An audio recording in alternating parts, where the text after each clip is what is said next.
বাতিল হবে না।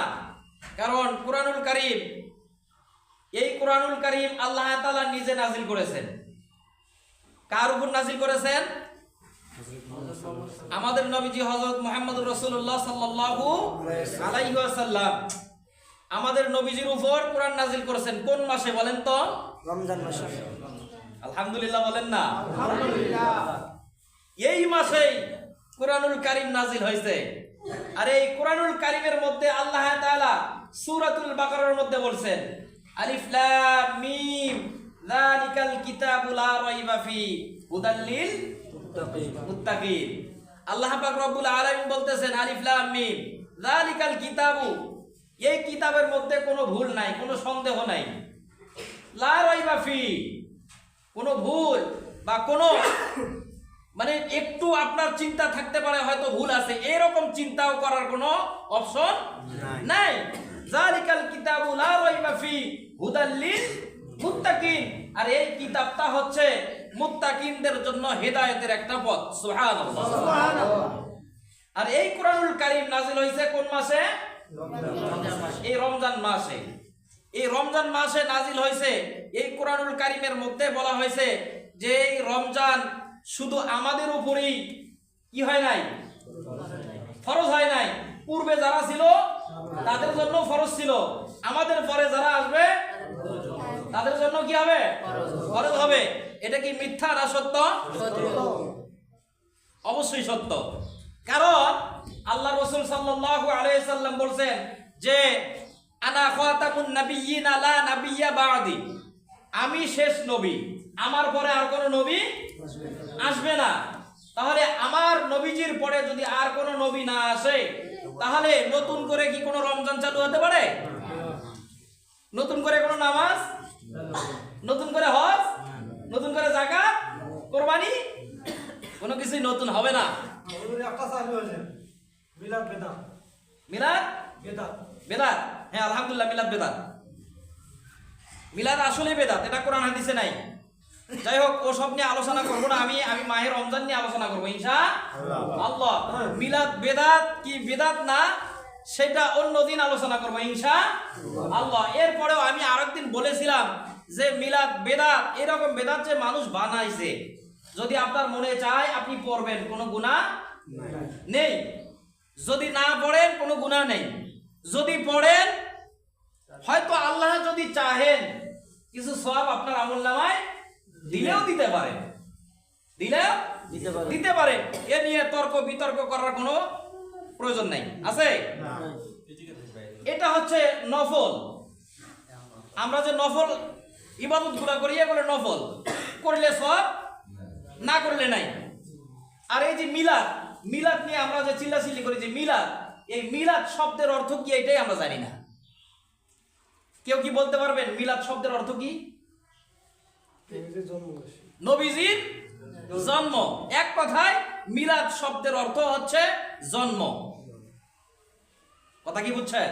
বুঝছি। তাহলে আমরা যদি বলি যে আমরা মিলাদ পড়ি, কালকে মিলাদ পড়লাম, আজকেও মিলাদ পড়বো, পরের দিনও মিলাদ পড়বো, তার মানে মিলাদ প্রতিদিন জন্মগ্রহণ করতেছি, প্রতিদিন জন্মগ্রহণ। এটা কি আচ্ছা, মিলাদ? বেদাত কাকে বল? বেদাত যেটা নতুন করে আবিষ্কার হয়। যেরকম আগে মাইক ছিল না, আগে কি ছিল না? মাইক ছিল না, মসজিদে মাইক ছিল না। এই মাইক গুলো নতুন করে চালু হয়েছে, এটা কি বেদাত। তবে এই যে মাইকটা চালু হয়েছে, এই মাইকটা যদি ভালো কাজে ব্যয় করেন, তাহলে যিনি মাইক বানাইছে তারও সওয়াব, যিনি নিয়ে আসছেন তারও সওয়াব। ভালো কাজে ব্যয় করতে হবে। কোন কাজে? ভালো কাজে। ভালো কাজে। এই যে মোবাইল, মোবাইল কি আগে ছিল? না, ছিল না। এটাও কি? এইটাও বেদাত। আগে মসজিদ পাকা ছিল না, টাইলস ছিল না, মার্বেল পাথর ছিল না। আর এখন টাইলস করা হয়েছে, মার্বেল পাথর, বিভিন্ন গ্রিল, এসি, কত কি, এগুলো সব বেদাত। এগুলো সব কি বেদাত। বেদাত কি বুঝাইতে পারছি আমি? বেদাত কাকে বলে? যে জিনিসটা নতুন করে আবিষ্কার করা হয় ওইটাকে কি বলা হয়? বেদাত। যেটা কোরআন হাদিসে নাই, ওইটা যদি আপনি আমি আবিষ্কার করি সেটাই বেদাত। আর কোনো বোঝার লাগবে? যদি তারপরে কোনো প্রশ্ন থাকে বলেন। তোমার খাওয়া উঠে গেল। অর্থাৎ আমার খাওয়া উঠে গেল আলহামদুলিল্লাহ, আমি খাওয়া চিন্তা করি না। বিলেত না বললে তো আর আরে বাবা, আল্লাহ তাআলা যদি রাজ্জাক হয়ে থাকেন, আল্লাহ রাব্বুল আলামিন যদি রাজ্জাক হয়ে থাকেন, তাহলে আমার রিজিকের চিন্তা আমাকে করা লাগবে? না। এমনি আল্লাহ হ্যাঁ? ওকে রাখি এমনি বিড়াল, কুকুর, শিয়াল, পশু পাখি, কীট পতঙ্গ খাবারের চিন্তা করে? না। তাহলে আমি আশরাফুল হয়ে কেন চিন্তা করব? আমিও তো আল্লাহর গোলাম, আমিও তো 18,000 মাখলুকাতের মধ্যে একটি মাখলুক, তারপরেও শ্রেষ্ঠ মাখলুক। আমার রিজিক বন্ধ হবে যদি আল্লাহ তাআলা বন্ধ না করেন। এমন কোন ব্যক্তি আছে বন্ধ করতে পারে? জি বলেন।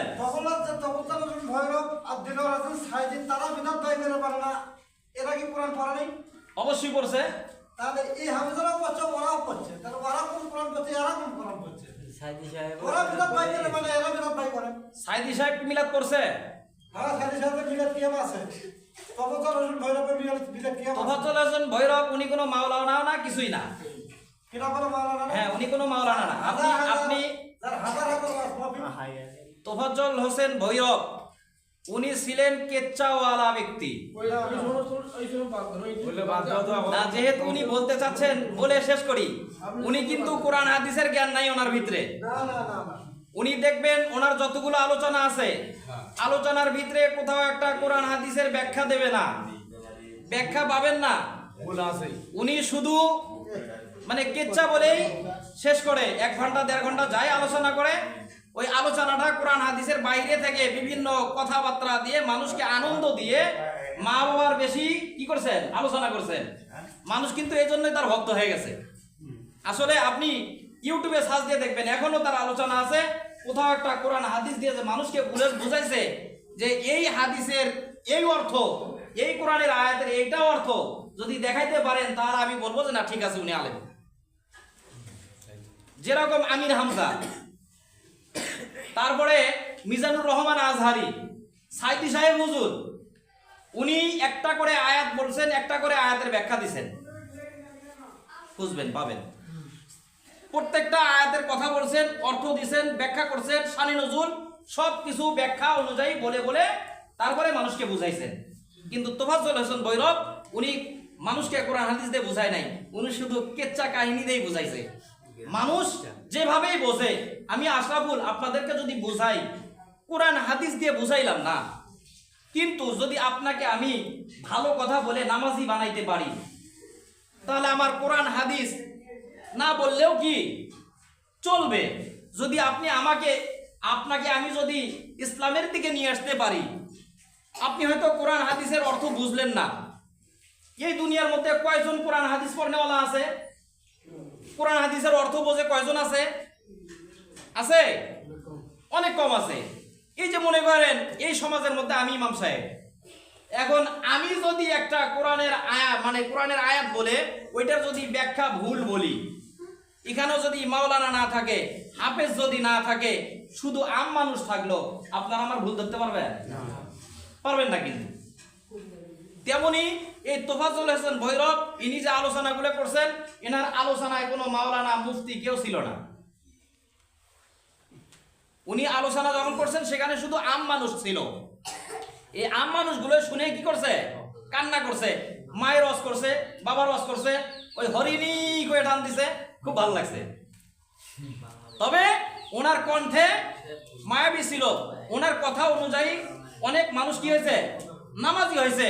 যদি ভালো কথা বলে যদি নামাজি হয়, তাহলে বলা যায় আছে, কোনো সমস্যা নাই। তবে কোরআন হাদিসের বাইরে কথা বলা যাবে না।